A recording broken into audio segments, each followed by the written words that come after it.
Assalamualaikum warahmatullahi wabarakatuh. Kembali lagi ke Laben channel Argesta.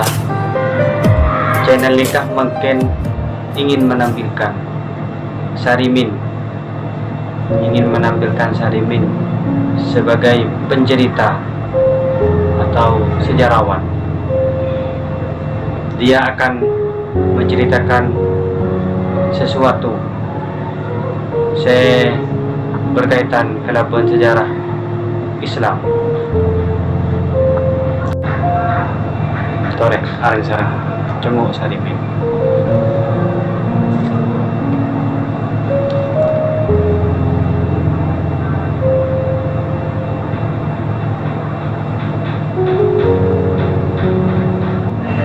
Assalamualaikum warahmatullahi wabarakatuh. Alhamdulillah wa kafa wassalatu wassalamu ala habibil mustafa wa ala alihi wa ashabihi ahlullah. Subhanaka la ilma lana illa ma 'allamtana innaka antal alimul hakim. Rabbi shrah li sadri wa yassir li amri hatta lisani yafqahu. Alhamdulillah, pada kesempatan kali ini video ini akan menceritakan detik-detik perpisahan Nabi, yaitu detik-detik wafatnya, menjelang wafatnya Nabi Muhammad SAW. Biasanya Nabi iktikaf sebelum itu saja di bulan Ramadan, tapi di tahun itu ada yang aneh. Tahun itu beliau iktikaf selama 20 hari 20 malam. Ada yang aneh, biasanya 10 hari 10 malam kalau kita sholat di Masjid Nabawi, tepat di mihrab sebelah kiri ada satu tiang bernama Ustuanatus Sarir. Sampai hari ini masih tertulis Ustuanatus Sarir. Ustuanah artinya tiang, Sarir tempat tidur, karena di bawah tiang itulah diletakkan tempat tidur Nabi. Disitulah Nabi itikaf. Di samping Ustuanatus Sarir ada namanya Ustuanatul Haris. Tiang Haris artinya penjaga. Disitulah letaklah penjaga Nabi, yaitu Sayyidina Ali ibni Abi Thalib radhiyallahu anhu karramallahu wajhah. Di Ustuanatus Sarir itulah sahabat melihat ketika Nabi terjaga dari tidurnya, bangkit dari berbaringnya, nampak berbekas di pundaknya, yaitu bekas anyaman pelawah korma yang dijadikan sebagai alasnya. Lalu sahabat ingin membelikannya kasur yang empuk, firas, permadani yang lembut, tetapi Nabi mengatakannya itu tak layak bagimu. Biarlah aku berada di atas anyaman pelawah korma ini, berbekas di pundak kulit Nabi yang lembut. Betapa malunya kita yang melekatkan tubuh ini di kain yang lembut. Di bawah kain yang lembut itu ada kasur yang tebal. Di bawah kasur yang tebal itu ada lagi alas yang tinggi. Lalu kemudian kita meminta kepada Allah, wa adkhilnal jannata ma'al abrar, masukkanlah kami ke dalam surga bersama orang-orang baik, bersama Rasulullah sallallahu alaihi wasallam. Sementara dia berbekas di pundaknya karena beralaskan alas yang keras, pelemah kurma yang dianyam. Begitulah kehidupan dia. 20 hari 20 malam dia iktikaf di Masjid Nabawi. Ma baina baiti wa mimbari, antara rumahku dan mimbarku rawdatun min riyadil jannah, salah satu dari taman-taman surga. Selesai bulan Ramadan, masuk bulan Syawal. Selesai bulan Syawal, masuk Dzulqa'dah. Selesai bulan Dzulqa'dah, masuk Dzulhijjah. Di bulan Dzulhijjah beliau melaksanakan haji yang sebelumnya sudah difardukan, tetapi di tahun itu beliau melaksanakannya. Tahun itu dinamakan Haji Wada. Wada artinya selamat tinggal, karena memang setelah itu Nabi meninggal dunia. Maka di saat Haji Wada itulah beliau pergi ke tanah suci Mekah Al-Mukarramah. Ada yang aneh, ada yang unik. Biasanya beliau korban, satu ekor dia potong untuk keluarganya. Hada li Muhammad, ini aku potong untuk keluarga Muhammad. Kemudian beliau potong lagi, hadali ummati Muhammad, ini aku potong untuk umat Muhammad sallallahu alaihi wasallam. Tetapi di tahun itu beliau tidak motong 2 ekor unta, tapi dengan tangannya sendiri di Mina langsung 63 ekor unta. Tepat di angka 63 dia berhenti, lalu dilanjutkan pemotongan unta itu oleh Sayyidina Ali sebanyak 37 ekor unta, lengkap 100 unta. Tidak ada yang terpikir para sahabat mengapa berhenti di angka 63 lalu setelah meninggal setelah itu, karena di tahun itu bulan Dzulhijjah, Muharram, Safar, Rabiul Awal, 2 bulan lebih setelah itu barulah semua paham mengapa berhenti di angka 63, bahwa Nabi tidak ingin tahu 1 tahun pun kosong dari berkorban. Dia ingin ada penyembelihan korban di setiap usia, di setiap waktu yang dilewati ada penyembelihan. Lagi-lagi ada yang aneh di tahun itu. Biasanya beliau hanya 2 ekor kambing, tapi di tahun itu langsung 63 dilengkapkan oleh Sayyidina Ali sebanyak 37 ekor kambing. Lalu kemudian beliau kembali ke tanah Al-Madinah Al-Munawwarah, masuk bulan Muharram, masuk bulan Safar, masuk bulan Rabiul Awal.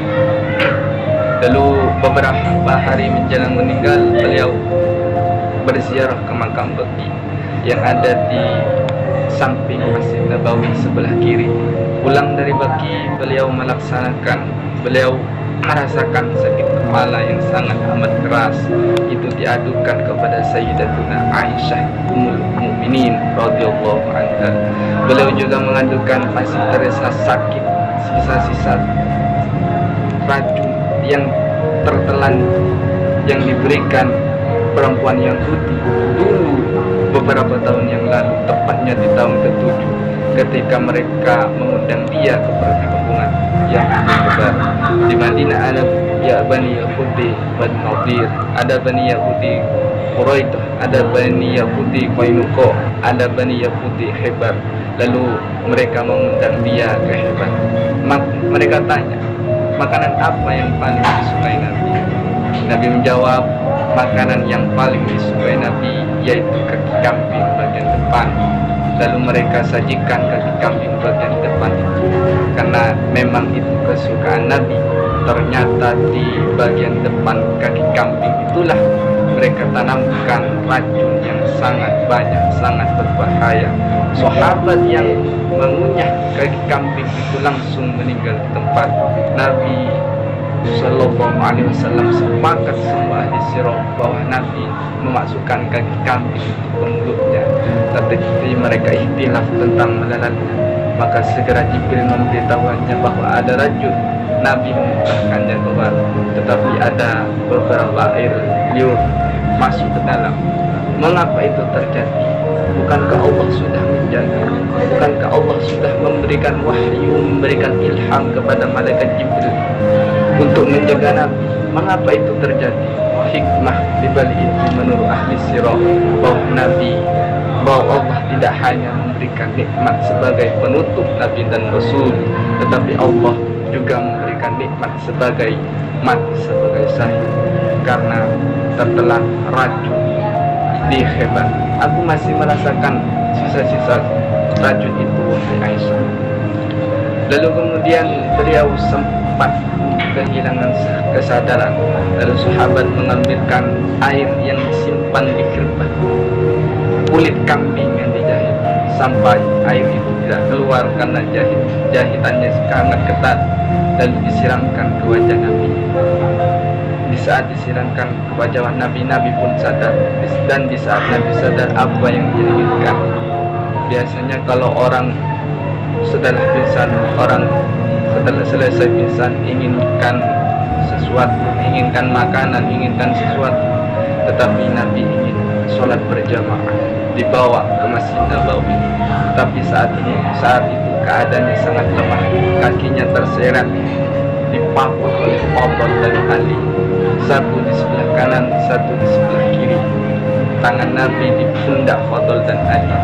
mereka berdua seperti saudara kandung. Nabi tidak mempunyai saudara kandung. Nabi anak tunggal sendirian, tetapi ayahnya mempunyai saudara kandung. Ayah Nabi bernama Abdullah. Abdullah mempunyai saudara laki-laki bernama Abbas. Abbas mempunyai anak laki-laki, itu dia Fadl. Abdullah mempunyai anak saudara laki-laki bernama Abu Thalib. Abu Thalib mempunyai anak laki-laki, itu dia Ali. Mereka satu nasab, Abdullah, Abbas, Abu Thalib. Abdullah mempunyai anak Muhammad, Abbas mempunyai anak Fadl, Abu Thalib mempunyai anak Ali. Mereka bertiga satu nasab dari datuk mereka, Abdul Muttalib. Abdul Muttalib anak Hashim, Hashim anak Abdi Manaf, Abdi Manaf anak Qusay. Keturunan Kilab Lu'ay, cicit-cicit daripada Nabi Ismail, Ismail anak kandung Jibril. Maka yang orang yang seperti saudara kandung itu memapah Nabi tidak meninggalkan sholat berjamaah, sampai akhirnya beliau tidak sanggup untuk memimpin sholat berjamaah. Maka Nabi meminta kepada Abu Bakar Siddiq, untuk menjadi pemimpin sholat berjamaah. Itulah muncul ijtihad para sahabat mengapa yang menjadi khalifah setelah Nabi itu Abu Bakar Siddiq. Mengapa bukan Umar? Karena ada signal seperti semacam pemberitahuan secara rahasia bahwa setelah Nabi wafat, kepemimpinan akan jatuh kepada Abu Bakar Siddiq. Maka berbaiatlah para sahabat, salat dipimpin oleh Abu Bakar Siddiq. Sahabat menunggu, Nabi tak juga keluar. Ternyata signal itu diberikan kepada Abu Bakar Siddiq. Salatlah bersama Abu Bakar Siddiq.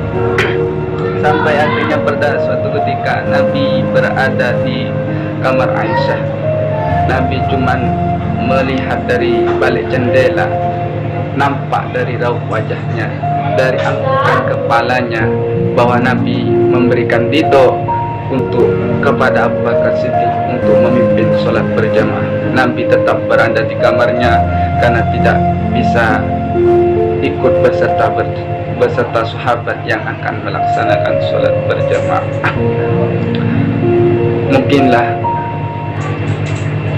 di situ, mungkin sampai di sini cerita-cerita tentang detik-detik perpisahan Nabi. Mudah-mudahan mudah-mudahan cerita ini bisa memperkuat iman kita. Mudah-mudahan kesedihan kita